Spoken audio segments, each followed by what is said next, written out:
Selamat datang kembali di Cerita Strangers Channel.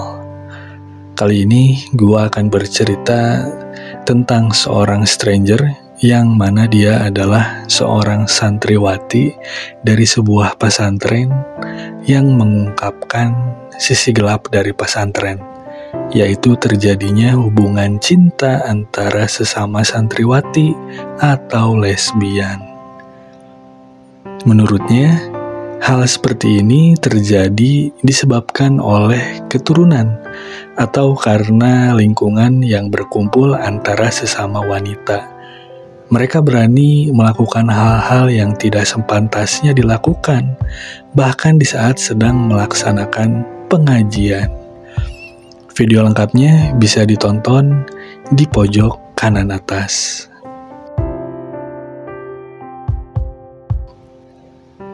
Pendidikan pondok pesantren sudah ada di Nusantara sejak tahun 1596.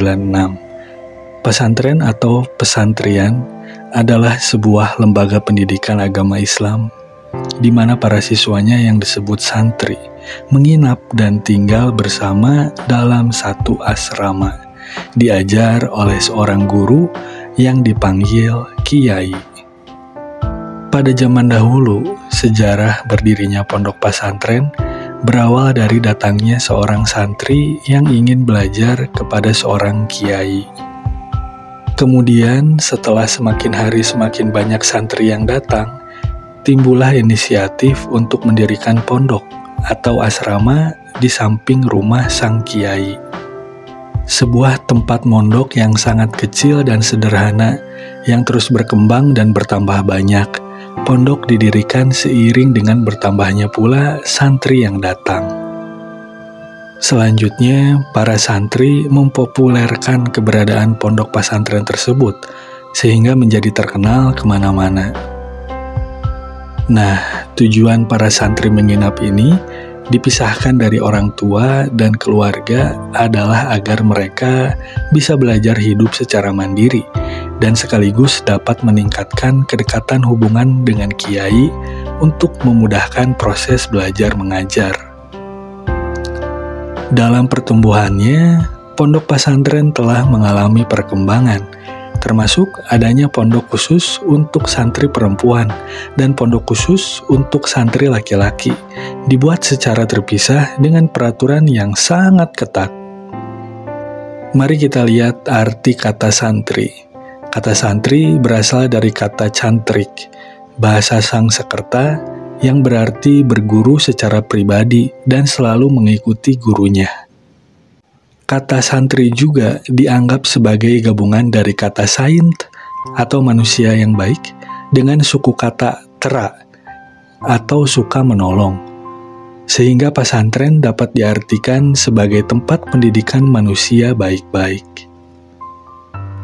Itulah arti pesantren, suatu lembaga pendidikan agama yang akan menghasilkan manusia baik-baik karena pendidikannya menekankan tentang moral keagamaan.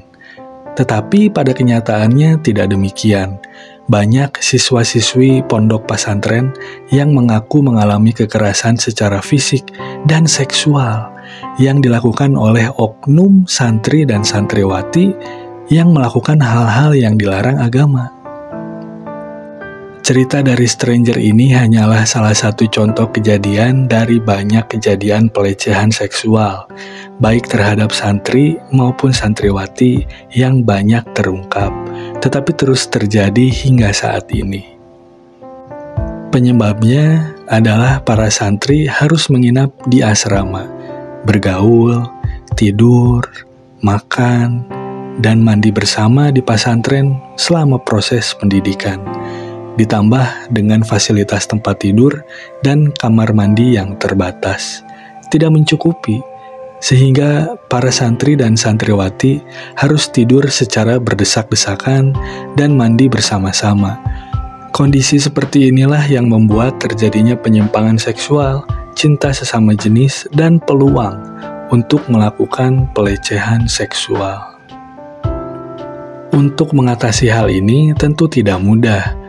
Tetapi pengurus pondok pesantren harus mengevaluasi dan membenahi kembali sistem pengawasan terhadap para santrinya selama melakukan proses belajar dan mengajar, sehingga tidak berulang kembali kejadian seperti itu, dan tidak menimbulkan kesan bahwa pondok pesantren yang seharusnya menjadi wadah pendidikan moral dan spiritual justru dijadikan kesempatan untuk melakukan penyimpangan seksual.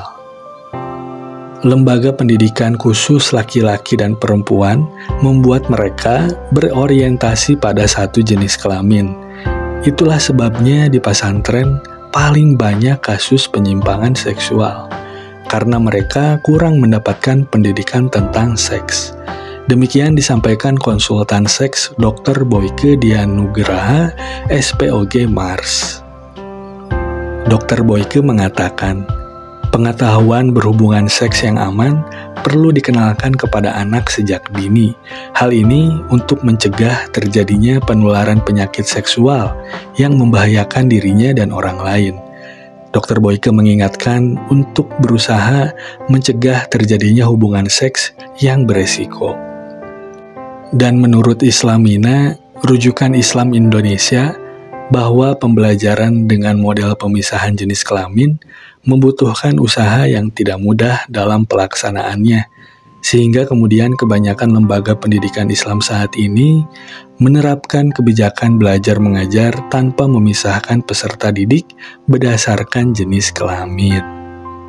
Bahkan, hasil penelitian yang telah dilakukan oleh Mira Pendleton menunjukkan bahwa pembelajaran dengan sistem pemisahan jenis kelamin tidak terlalu berpengaruh pada perilaku peserta didik. Maka, sistem itu tidak bisa diharapkan meningkatkan prestasi peserta didik. Akhirnya kita sampai di penghujung video. Mari kita tutup video ini dengan sebuah kutipan yang menarik, yang mengatakan bahwa pesantren adalah labirin kearifan lokal, di mana cahaya spiritualitas agama menjadi pelita, membimbing langkah menuju kedewasaan rohaniah. Oke, jadi sekian aja video gua kali ini. Terima kasih sudah menonton, sampai jumpa di next episode.